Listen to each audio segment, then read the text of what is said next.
is now time for the Billy C. Show, part of the BillyCBoxing.com network.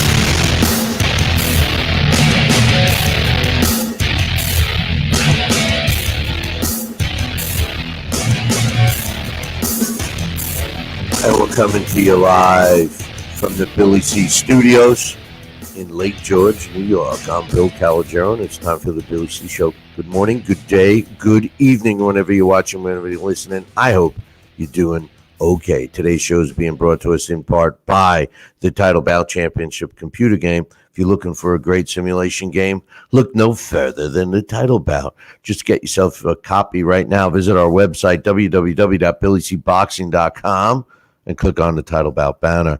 Today's show is also being brought to us in part by the Southern Gourmet Spice Company. Hey, listen, if you want the best spices to put on your food, especially Kenny Bears. I feel like Porky Pig. School of English today. Kenny Bears barbecue sauce, the best. Check it out, southerngourmetspice.com. Tell them Billy C sent you. And finally, today's show is being brought to us in part by my book, Tom Molyneux, From Bondage to Baddest Man on the Planet, is available right now where all good books are sold. You can get a copy right now while you're watching or and listening to this show by visiting barnesandnoble.com or amazon.com. All right, the post-fight show for Canelo Alvarez against Caleb Plant. I thought it was a decent fight. Honestly, I thought it was a one-man show.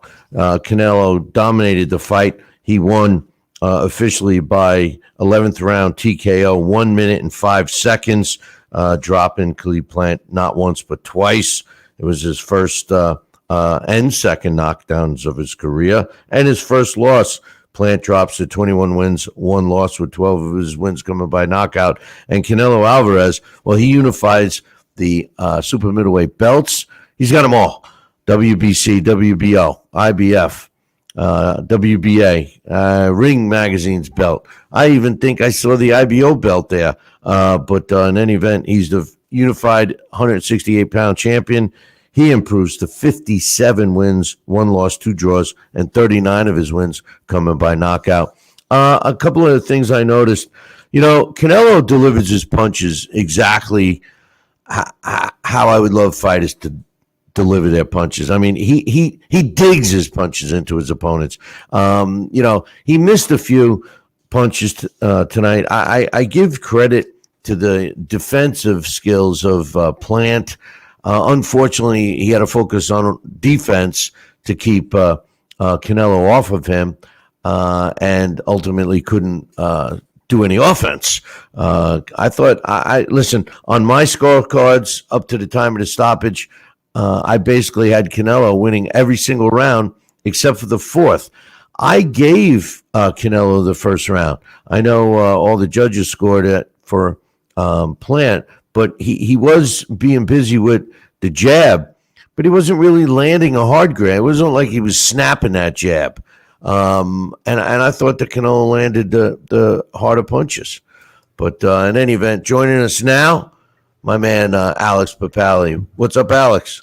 Good morning, Billy C. Yeah, I'm surprised I'm even up, but what's your thoughts on the fight? I really enjoyed it. I thought it was really good stuff. I think, you know me, I love Alexander Usyk, but I think you got to say, I think Canelo had the better year. I think he could be fighter of the year. Well, let's hold off because we still have an incredible fight in Crawford versus Porter. You keep talking. Well, we still have that incredible fight with Crawford versus Porter coming up, so the year's not over yet.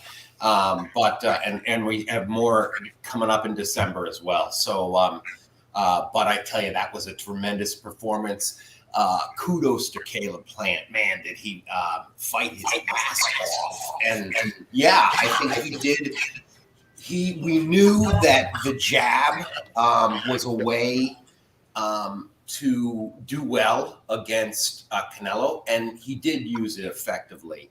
But you're right. I thought that Canelo made adjustments in this fight that he wasn't able to make with Kovalev. And I think that Plant obviously is a much more durable guy than Kovalev because as tough as Kovalev was, I think once you hit him, he kind of, it's a little like Humpty Dumpty. He comes apart. But once you crack him, whereas Caleb Plant, man, I was surprised at the body shots he took. Billy C, my God, he's going to have a rough morning. Yeah, I loved the way I was saying just before you came on. When Canelo delivers his punches, he digs them, and obviously he to the body. I mean, Canelo Alvarez. We talked about this last time, but especially after tonight's performance, is there any doubt he's the number one pound for pound fighter out there? Not much. You really, there's only two other guys. I think to me, it's Usyk, in a way, Crawford. Those are the only other guys you could throw up there. I would have loved to say Teofimo Lopez, but I think the inactivity is really harms him. Because I thought so highly of Lomachenko, and what he did was tremendous. But being pound for pound is so much of a in my mind, is so much of a what have you done for me lately? And I think what Canelo has done this year, how could you can't beat it? I mean, and again, what Usyk did again was tremendous. To beat Joshua, wow, that's huge. But I think Canelo might have went a little further tonight. I think he had the right opponent. Taking nothing away from Plant. I think he had the right opponent. But joining us now too, my man Daxx Khan. What's up, Dax? What was your thoughts on the fight?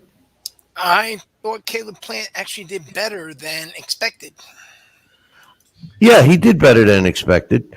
But I thought his defense was good, but he couldn't launch any offense because he had to focus on the defense. Like I was saying to Alex, Canelo Alvarez, I mean, he's become a relentless fighter, and there's no more starting out slow. He started slow in half of the first round. I still scored that first round. It was close, but I still gave that round to Canelo. What was your thoughts on the whole fight, Dax? Like I said, and said this on social media several times, whether or not it's my personal account or whether or not it was the show's account, that people are going to get overly excited anytime that Plant has a little bit of success. Canelo's just reached that level where if he has a little bit of success, then all of a sudden people are saying, oh, see, he finally met this right guy. But Canelo, as I kind of came on, I heard Alex talking about Lomachenko, he's gotten to that point like Lomachenko. He takes a couple of rounds to collect data. And the fact that Canelo has such a good chin, and the fact that tonight there was times where he was allowing himself to get hit instead of rolling with those punches like he does on a regular basis that we've come to see him used to. But just like this kind of reminded me of the Kovalev fight. Remember in the Kovalev fight around, I forget what round that was stopped in, but the round before that was stopped in, he looks over at Eddie in 10th. Yeah, so he looks over at Eddie in the 8th. Because I remember it was 2 rounds before it got stopped, and he's asking him, what to do. Should I turn up? And Eddie goes, just relax. It's gonna happen. Relax. Canelo just went out there and did what Canelo does, and in that 10th round, he scored the stoppage. Now, Caleb Plant, again, to his credit, he fought a good fight. He was fast. He just didn't have nothing to keep him off him. If Callum Smith, who hits very hard, as we've seen with the Castillo knockout, if Triple G and a whole host of other guys could not dent Canelo's chin, I don't see why anybody thought that Caleb Plant was going to be able to dent Canelo's chin. But most of all, the fact that Callum Smith had said, I am a genuine super middleweight. Canelo's never been in with somebody like me before, and he's not going to be able to deal with the fact that I can take his power and keep firing back. And then there was a moment where somebody showed a little clip of Plant shelled up on the ropes, very much like Callum Smith did, very much like Kovalev did. Why? Because as soon as you open up, Canelo hits you hard. And this is where he has become. He's just become that good. Now, just a quick little stat on this. In his now with this fight, in his last 10 fights, Canelo has beaten 9 world champions, a lineal champion, a multi-division champion, 2 unified champions, 4 undefeated champions across 3 divisions, who at the time, when they faced Canelo, combined is 319, 10-3 with 228 knockouts. And 2 on the pound-for-pound list. There's no question that he's impressive. I mean, and as far as Plant goes, it's kind of a stupid statement considering I guess he forgot that. Nine. I'm sorry, I should say 9 because the only one he hadn't faced, I meant to say, that was the champion in his last 10 fights was Yildirim. My point is that he beat Kovalev, and Kovalev was a light heavyweight. So what makes Plant think he couldn't take the punch?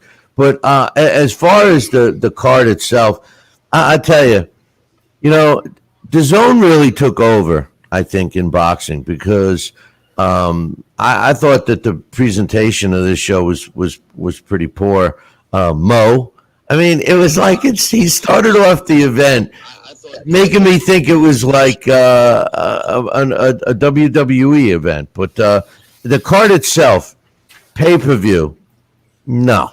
I mean, the undercard fights were entertaining, but you paid your $80 for Canelo Alvarez. I mean, I thought the undercard was entertaining, but they weren't pay-per-view fights, right? What do you think, Alex? It was like Tuesday night fights, Friday night fights quality, and then the main event was tremendous. Right, you paid for that fight. You paid for that fight, but you got nothing else. Right. Yeah, although I thought the Rodriguez-Romeo fight was entertaining.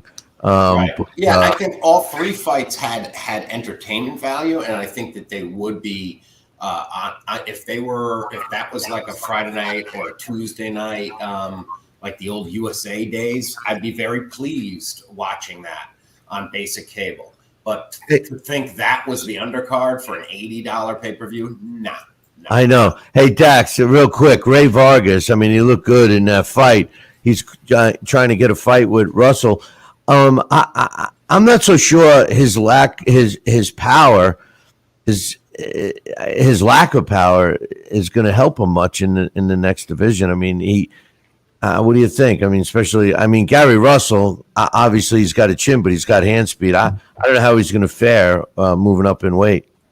One thing about Vargas is he has, Baez as well, but extremely long reaches for that division. I think he has over a 70-inch reach. Does he always use that to his advantage? No, but considering that Baez, even though he doesn't have the best resume, he's very tough.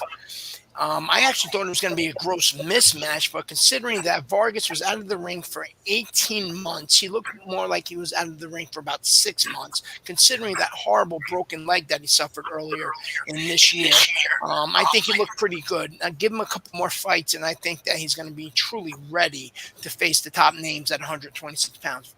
Would I suggest if I was part of his team that he take on and utilize that opportunity he has to fight Gary Russell next? No, that would be absurd. But I do think that in that division, he's definitely going to be a factor. Yeah, I just don't think he possesses enough power. I think that the way he fights, and you're right, if he utilizes his height, I mean, he boxes great. He throws so many punches, I mean, he's fun to watch. Alex, I agree with you. The undercard was fun to watch, just not a pay-per-view. What's next for Canelo? Well, I think that was one of the things I did want to mention is that I do think that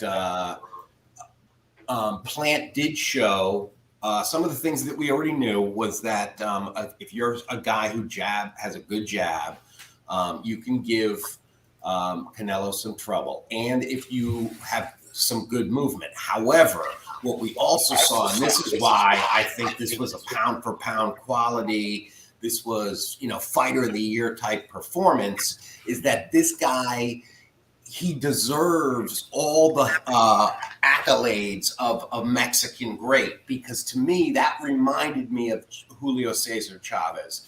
He was relentless. in his focus, and he was like the tide. He was coming in. There was no stopping him. Each round, he got closer and closer. And the thing that was impressive was that Plant was able at times. He has that style that he can fight in close.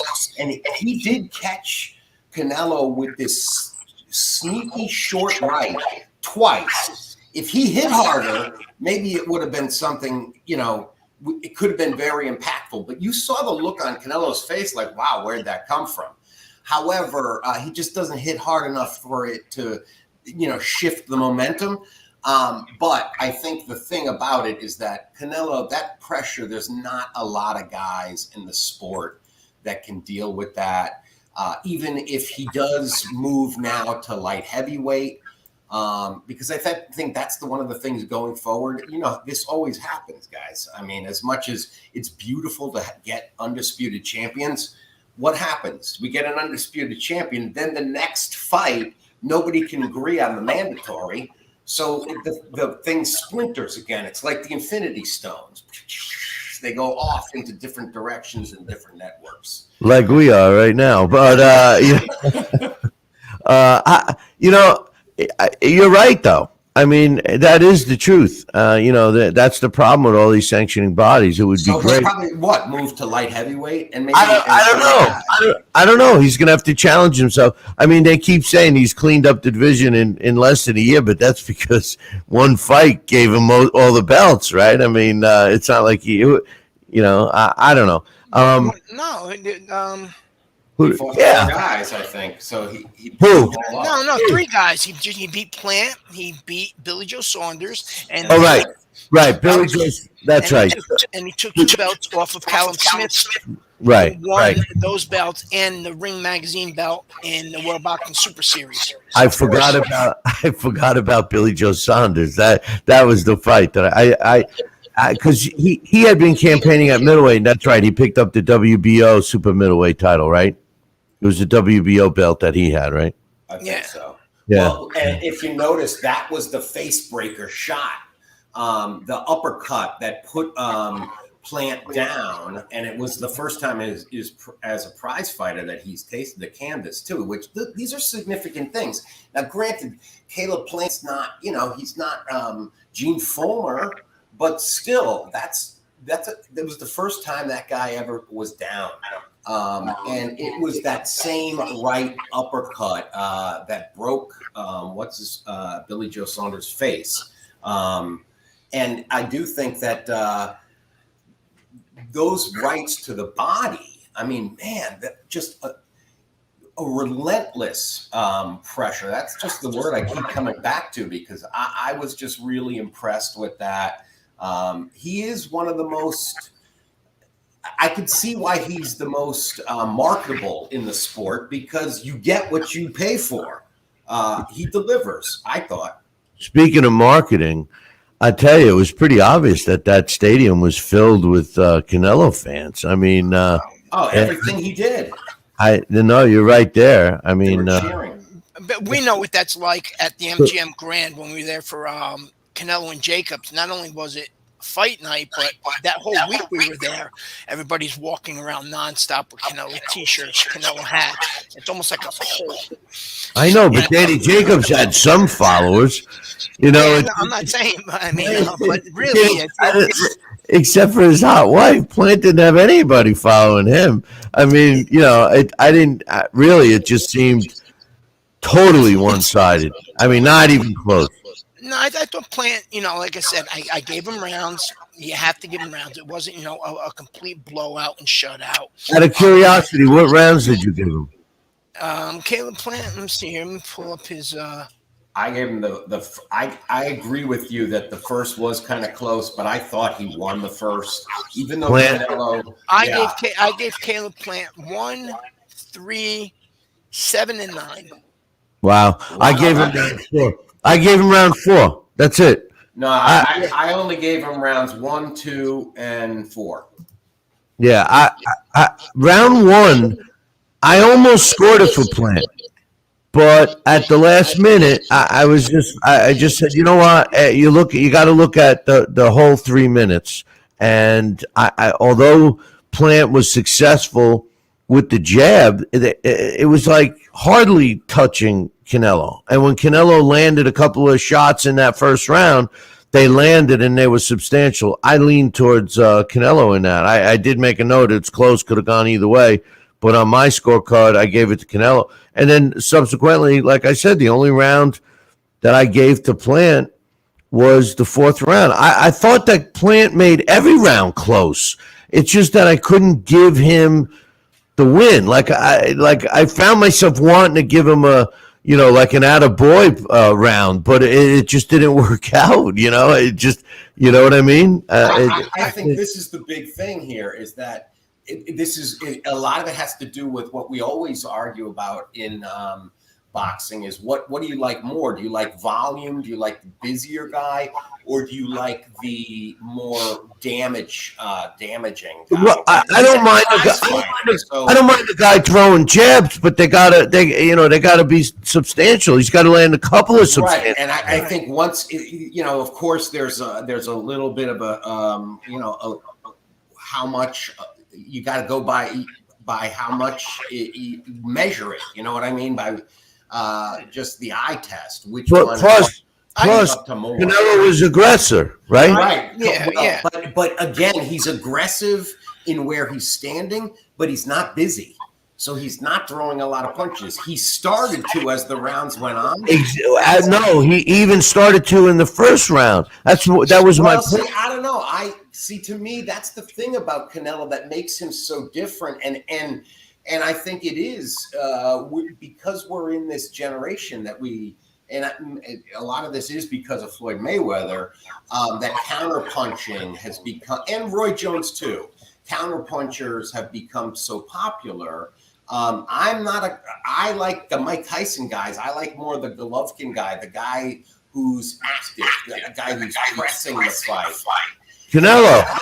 That's not Canelo. Well, no, he's not, because he's pressing the fight in his position, but he's not throwing more punches. He's letting that guy lead, and then he's countering the hell out of him. And there is that brutal economy in how he counters the hell out of him. It's and he slowly turns that up as the fight gets on.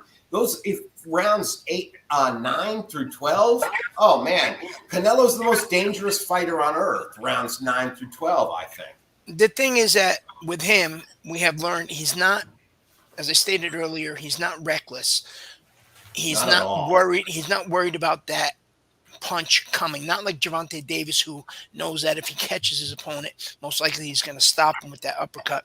Canelo knows that make your punches count. And the way I was taught to score, and the way as years gone by that, personally I score it, it's a little bit of both. One, who's setting the tempo? Now, a guy can be going out there jabbing, moving around, looking slick.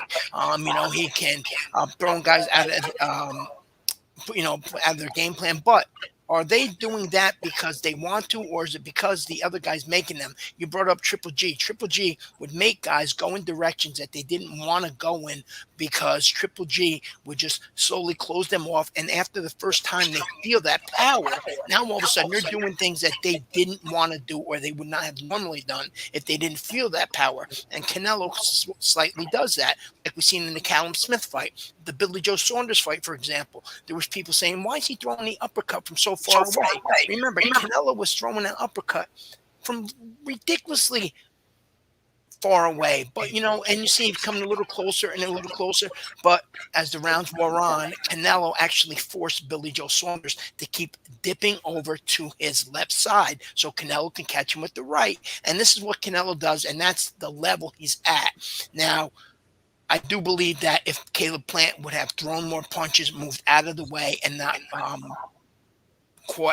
return fire, then I think he may very well have been able to point Canelo. But to be able to do that, you have to stop him in your tracks. And then Canelo is also at that point where the mind game, when somebody's sitting there, if you're fighting with somebody and you're really trying your hardest and you're moving around, you're jabbing, and your corner's telling you you're doing great, and that guy's standing there with his hands down and he's walking in on you, that mentally wears you down.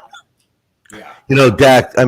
Alex, just to comment on your comment about Canelo, you have a point, and I think round one shows what I mean, and it shows what you mean. Yes, Canelo was the aggressor. He wasn't making anything happen in the first part of that round.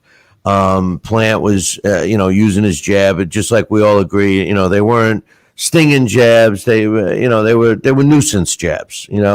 But because Plant didn't fall for Canelo's, come and attack me so I can counterpunch you. And he did it later in the fight as well. He actually, the one round, he was leaning against the ropes trying to coax Plant in on him.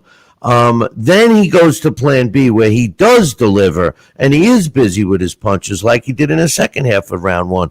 That's why I thought he won that round, because he did come on not strong, not in big flurries, but the 6 or 7 shots that he landed as it totaled in that round were all substantial.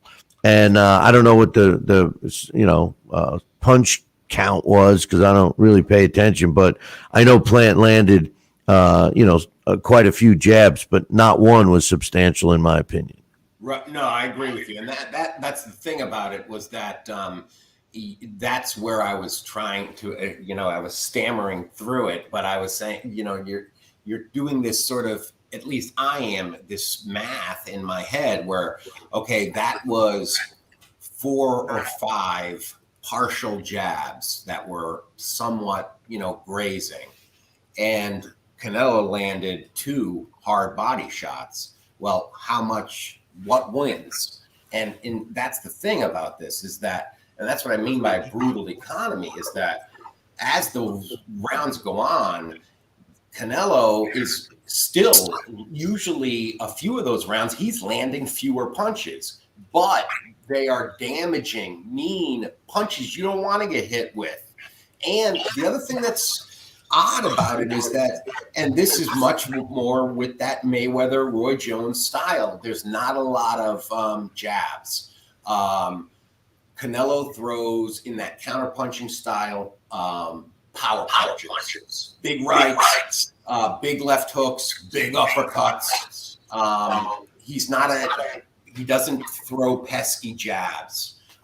His range finding is that he's incredible with distance. He really, and there was this cool little defensive duel at one point. I think it was in the fourth, actually, where you had Canelo's side-to-side head movement versus the lateral movement of stepping back and forth, that, like little 6 feet back and forth that Plant kept using. And they both were missing. They were making each other miss. And then, like you had mentioned, then Canelo shifted gears for that last minute of the round, and landed a lot more punches. And I think that is one of those things where a lot of people, I think when you do that against a guy like Golovkin, if that's how those fights were so close, because he could steal that round in that last minute. Hey Dax, I think that a great way to describe Canelo, his boxing style, without getting technical, like a layman's term, it would be, I think he does extremely well breaking his fighters down. If you look at Canelo, the one thing you can say about him, regardless of how he does it, because here we are, we're giving 3 different opinions, of different ways of how he does it. But at the end of the day, the bottom line is that he knows how to break down a fighter, right? Yeah, that's the most important thing. Just little, my notes real quick from the fight where, round 1, it was close. Plant came out faster than Canelo expected. Plant took the round using the jab.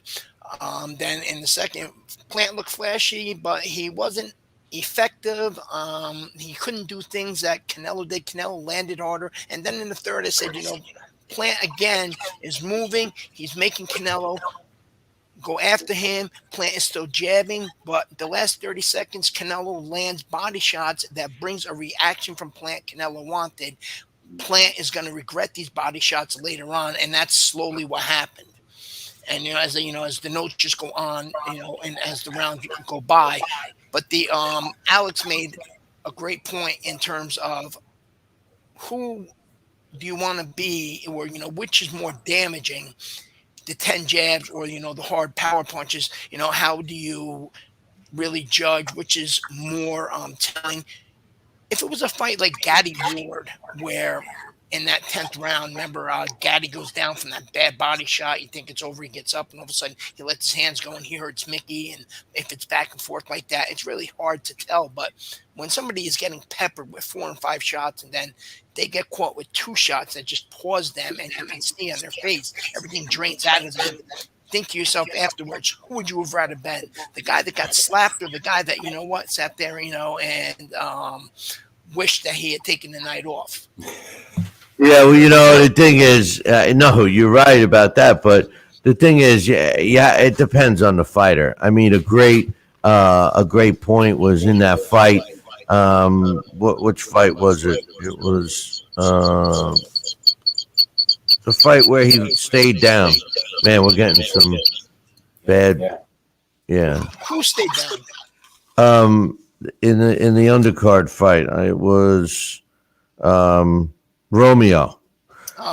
In the Juan Pablo Romeo, he lost his first fight, and he was dropped, and he just sat there and just figured, yeah, I had enough, and in the round before that he was dropped, he took a knee and got his faculties together, which was smart, but then after that he stayed down and figured that was it. And that's but Elvis Rodriguez was doing tremendous body work. That is one of the things that people don't understand, even though how many times announcers say it, how many times fighters say it. You would rather take 5, 6, 7, 8 headshots than you would a body shot. Take De La Hoya versus Hopkins, for example. When Hopkins just caught De La Hoya with that quick liver punch, and all of a sudden 2 seconds later, De La Hoya goes down, you see him pounding the mat because they don't realize exactly what that takes out of you. And then when you're being slowly broken down like that, there's really not much you can't breathe, no matter how much road work you've done, because you're inside, your organs are internally bruised, and that's the beauty of body work. And body work doesn't get as much credit as it should. But when you're using it like a Julio Cesar Chavez, when you use it like a Triple G, when Triple G did that to Mac on the side of the garden, or you do it like a Canelo Alvarez, you're not going to get these early knockouts. You're going to get these later knockouts. But my point of the matter is that is boxing. That's really the art of the sweet science. It doesn't even have to be flashy. It's just throwing the punches and landing them in the right places, almost like bare knuckle boxing, where they don't throw as many punches as regular boxing because they make sure they throw that punch to the right spot, to preserve their fist.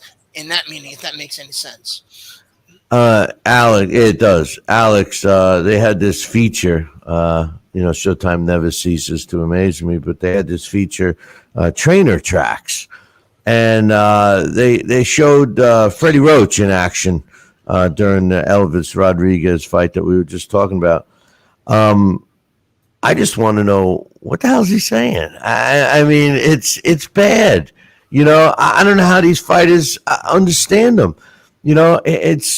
I don't know. They must spend a lot of time in the gym with what he's. I thought it was pretty sad, to be honest with you. What's your thoughts? Yeah, I mean, I did think that he. It definitely seemed that you could hear that disease is progressing. I guess that it definitely sounds worse. Which is sad. But it's got to be tough as a fighter, and it's like. You're bringing this guy on board because of his pedigree, and are you really getting instruction? I don't know. Well, it seems that he's still, they won. They did really well. Bounce back win. But again, it wasn't. It wasn't a great card. They were having them, they were pushing that betting thing. And I was like, really, is there anything here that's worth betting on? Because all the favorites won. Well, two undefeated fighters lost. Yeah, but they weren't. But they were still they Yeah. were prospects. That But was I mean, coming up. they were heavy underdogs, right? Just real quick, jumping back to Elvis Rodriguez, because I mean he seemed like one of the most promising prospects on the card of prospects. I looked at him, and my notes say, he's a headhunter. He's got no jab, and he has no defense. He's got power, and he's tall. He needs to work on that stuff. When you start looking at records and who they fought, and he fights his first tough fight, and he lost. So maybe it is time to get another trainer. I thought he looked a lot better. I thought he looked the best tonight than I've ever seen him. In fact, I think him losing was one of those cases where sometimes losing can actually be a good thing, because tonight I seen a better variety of punches from Elvis Rodriguez. I seen a more patient Elvis Rodriguez. I seen new wrinkles to his game. I thought he was more versatile. I thought he was more accurate. So I think the Mims loss actually kind of told him that, you can't just go out there and blast everybody out, and it's better to learn that now than it is later. So final thoughts on Canelo before we talk about the next big fight real quick. There's no question, in my opinion, he's number one pound for pound. I also believe that he's seemingly getting better and better. He knows how to break down his fighters. He beats them mentally, physically. His weakness, okay, they pointed it out on the broadcast. He really doesn't know how to break down the ring. But I think his ring savvy and his persistence overcomes that, because he eventually has fighters doing what he wants anyway. I don't know. It's going to be tough to think what kind of challenge he has for himself next, other than what one of you guys suggested earlier, that he go back into the light heavyweight division. He seemingly has gotten stronger and stronger. At first, I remember us talking when he started moving up. Canelo lost his power at this weight division. Then all of a sudden, he knocked out Kovalev, and it seems he's found the secret weapon. He's got power since the Kovalev knockout, in these bigger weights. It will be interesting to see. What's your final thoughts on him, Dax? I think that, as they've stated, matter of fact, just 2 days ago, they were really, truly wanting the Beterbiev fight. I think Beterbiev is a guy who has such brutal power. I think he's a harder hitter than Kovalev, and that might be a mistake, but I do think that Canelo can outbox him. I really think that in terms of anybody between 168 and 175, and again, Beterbiev would have to knock Canelo out, and that's no easy task. But I think the only one that can match him in skill set wise, who is MIA, is Dimitri Bivol. I really don't think that Demetrius Andrade wants this fight as much as he says he wants this fight. He may want that payday, but I really don't think that he would do any better than Billy Joe Saunders, or would he do any better than Caleb Plant?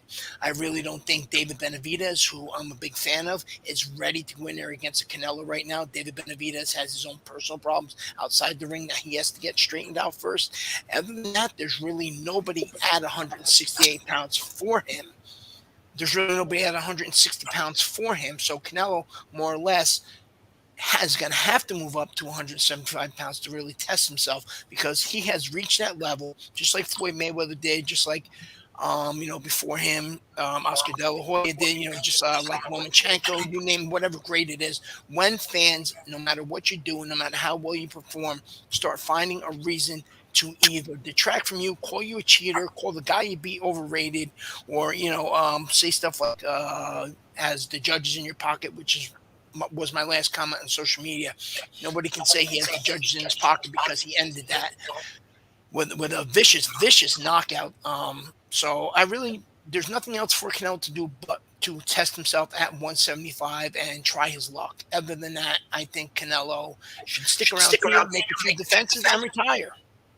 Hey, Alice, what's your thoughts? I mean, just one last thing to the both of you. One thing, is it just me, or the last couple of fights, these finishes, was this not that ending? Did that almost really seem like Canelo was taking out a little bit of that pent up aggression and those bad feelings from that press conference? if you go and rewatch that stoppage, because the way Canelo chased him down, and even as Plant was going through the ropes, Canelo's leaning in and punching him in the face. He does that to everybody. That's what makes him so exciting, to be honest with you. But Alex, He won. Yeah. Oh, go ahead. I mean, what's next for Canelo? Because according to Darrell, he deserves to fight him.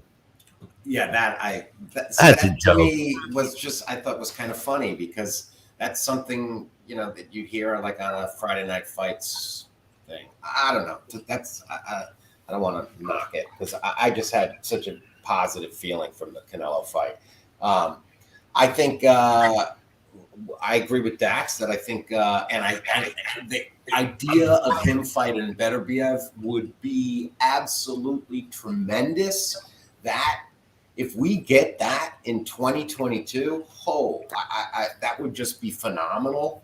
It's not a smart fight for Canelo, though. That is such a dangerous fight.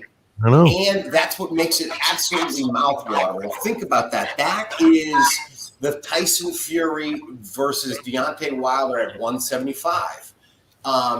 And because the skills of Canelo, and you have the most dangerous puncher, you could argue, in the sport of Beterbiev. I would hate to be punched, man, because the thing about Wilder is that you get punched, you get, one shot, you're out. You wake up tomorrow. With Beterbiev, it's in the back of the head. No. He's relentless. He is, and I think that would be a dangerous fight the whole night. For Canelo, it would be tremendous, because yes, he would have to box.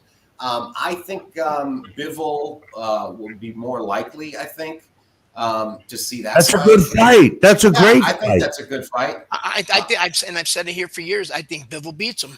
I don't know about now with the layoff, but the Bivol that he was before the pandemic, and that's not to take anything away from Canelo. And I still think Canelo's pound for pound. And I'm not saying Bivol's pound for pound. I just think his style is all wrong, because he's right in front of you, moving around Lomachenko-like, Floyd Mayweather-like, and he has a little bit of power, and he can take a punch. If you can and he fights up to his level of competition, Dax. If you can take a punch like what he took from Joe Smith Jr., right, and knock him down, and the and other come thing back, is that he can box, and that's what I mean. He has everything wrong for Canelo. He's busy. He can jab, and those are the things we know Canelo has some difficulty with. However, tonight we saw that Canelo looked better tonight, and showed he could do better against a guy who's a mover and a jabber than he was against Canelo, and that was just 2 years ago, almost to the day. So to me, that was impressive, because this guy was a better boxer than Kovalev. I don't mean to cut you off, but I want to get into the next big fight before the crow starts crowing. Actually, the clocks went back? Oh, not yet. No, not yet. We'll pick in about a half hour. In a half hour, we'll be back. Go back in time. We'll be back to the future. But Terrence rewatch the end of the fight. Yeah. Terrence Crawford against Sean Porter, the next big fight.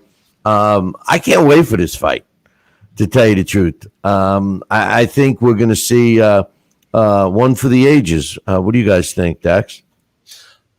I hate to keep being repetitive, but I've said it so many times on the show that I think Sean Porter is his toughest opponent at 147, due to the fact that Sean Porter is so physically strong. He has such great stamina, and he never stops punching. He never stops coming forward. I think actually Sean Porter has a great chance of beating him, as long as Sean Porter can be a little bit more accurate. If not, what's going to happen, Sean Porter could very well end up on the canvas, just like he ended up with late in the Errol Spence fight, and just like he ended up with against Adrian Broner, where he gets caught in between those punches, those wide punches, except Terrence Crawford's a little bit more accurate. And Terrence Crawford, if he just has you a little bit discombobulated, we see him turn into a whole new fighter. Talk about a guy that has a mean streak.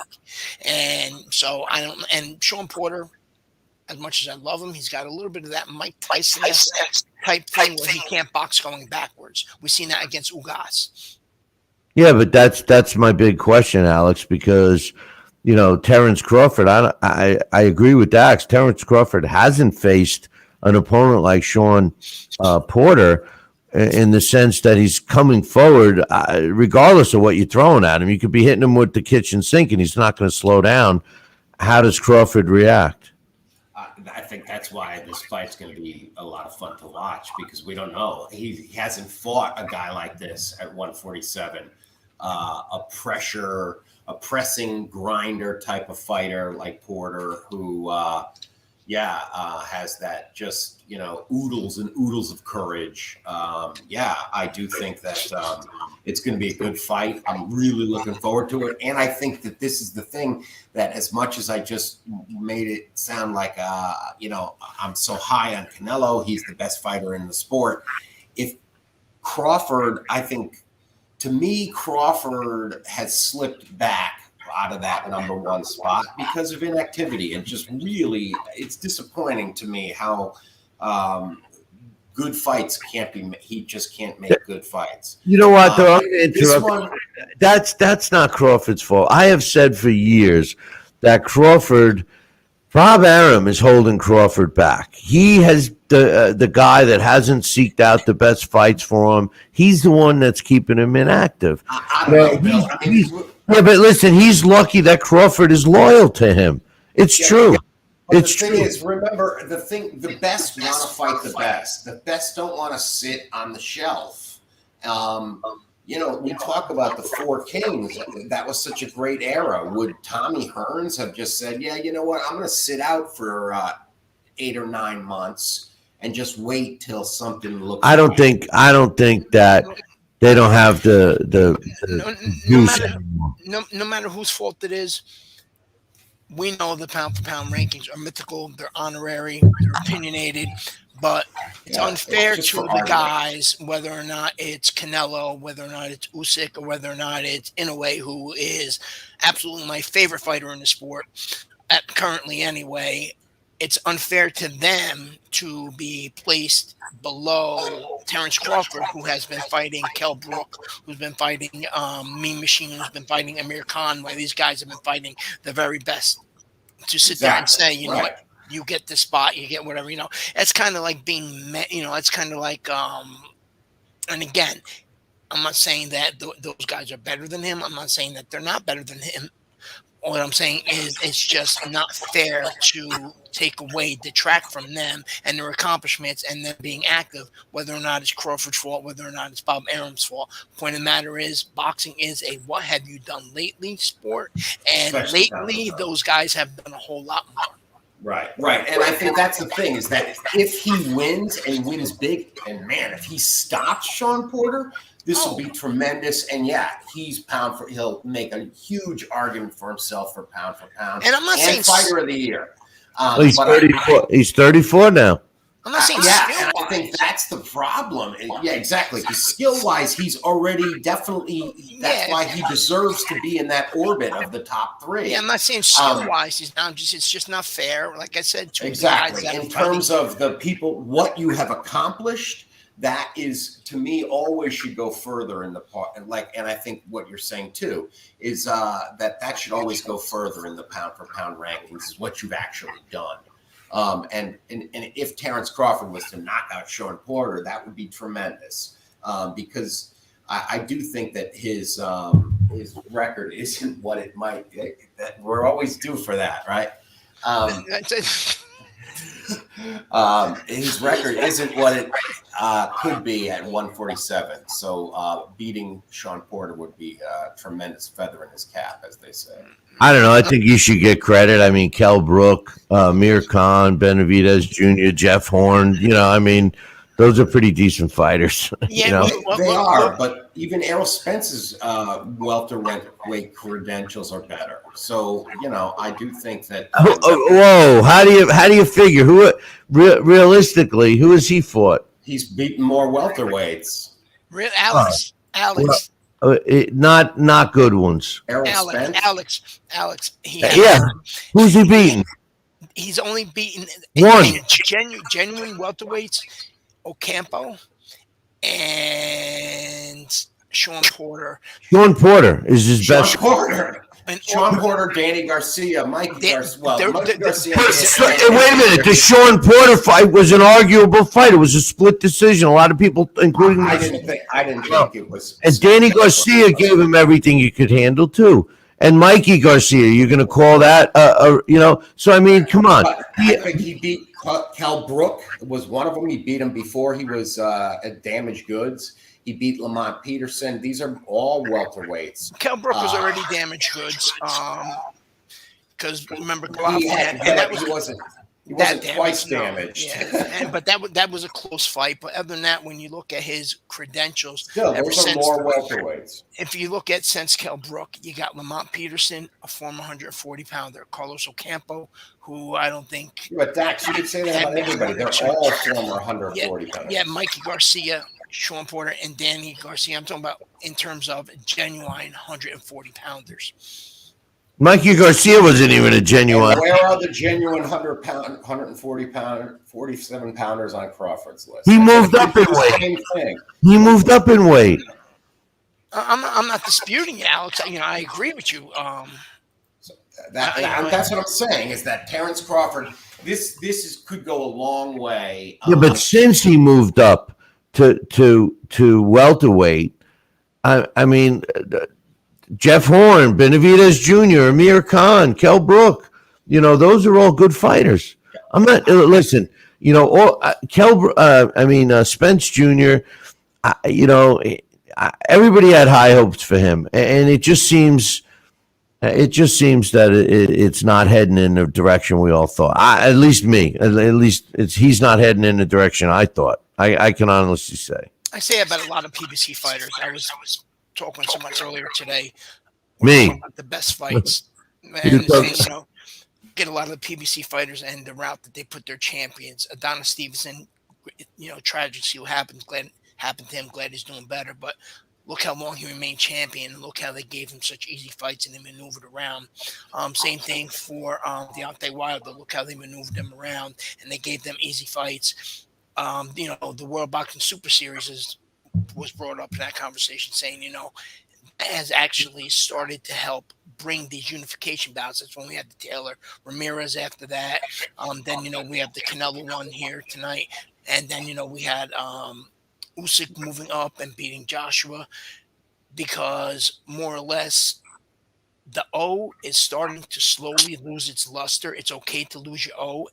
And that's great. Are really getting tired of 45 belts. It's okay to have 4 losses, but we do not want to find out or try to keep track of 4 champions at all times. Let's see what they do tonight because they really made a big deal out of the unification, and they had all of the 4 heads of the major sanctioning bodies had some kind of sit-down meeting a couple weeks ago. That was available for the and the only my one last comment on this is, and not to take away from him, but Jermaine Taylor did not unify a division. He may beat Bernard Hopkins, who already unified the division, but the difference between Bernard Hopkins, Canelo, Josh Taylor, Alexander Usyk is that these guys collected their belt, and Terrence Crawford, they collected their belts one by one. It's different collecting the belts one by one than it is beating one guy who has all those belts. No doubt. Well, listen, fellas, I look forward to next time when we will be talking about Terrence Crawford and his fight against Sean Porter. Yes, Sean Porter. I'm looking forward to the fight. Loving it. Guys, thanks a lot. Love these late nights, but and now it's only 1:30. Yeah, well, not yet. You got 15 minutes. It'll be back. No, 2:00. It's 2 o'clock. Okay, right. And then 2 o'clock, what are we doing? And don't forget to check your smoke detector. Yes. 2 o'clock, then it's going to be 1 o'clock. Wear your seatbelt. Call tonight before it's get to Groundhog. Yeah, I knew you were going to say that. I knew you were making that. I knew you were going to say that. All right, fellas. We'll see you next time. Good night. Oh, Alex with the throwing in the last thing. Hey, just before I go, I wanted to address a couple of emails real quick. So last time we had a show, we were talking about turduckens, and I gave credit to John Madden. But my man James straightened me out. He says, Billy, the late Cajun chef Paul Prudhomme invented, when I probably pronounced that wrong, so I apologize, invented the turducken. It was a turkey stuffed with duck, stuffed with a chicken for his New Orleans restaurant in the 70s. I remember John Madden pinning the legs on the turkey so he could give drumsticks to multiple players after the Dallas' Thanksgiving game, but it had nothing to do with turducken. He's right. He did that. But I'm telling you, John Madden called it a turducken. But I'm glad that James straightened me out on the inventor and what a true turducken is. So thanks, James, on that. And one last thing. My man Augie from Riverhead wanted me to ask. He asked me to mention. He says, "What happened to Keith Thurman? Whatever happened to Keith Thurman?" Keith Thurman was a guy that I liked. He was brought up the right way. His first 12 fights, 2 of them had winning records, but they were decent fights.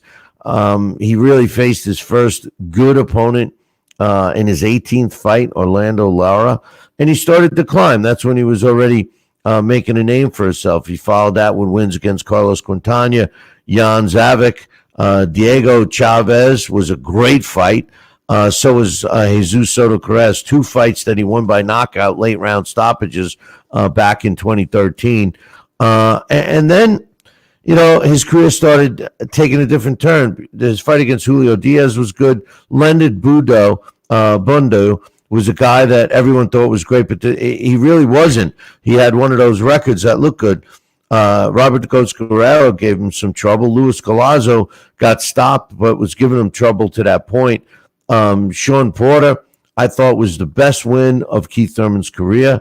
Danny Garcia, you can make the argument Danny won.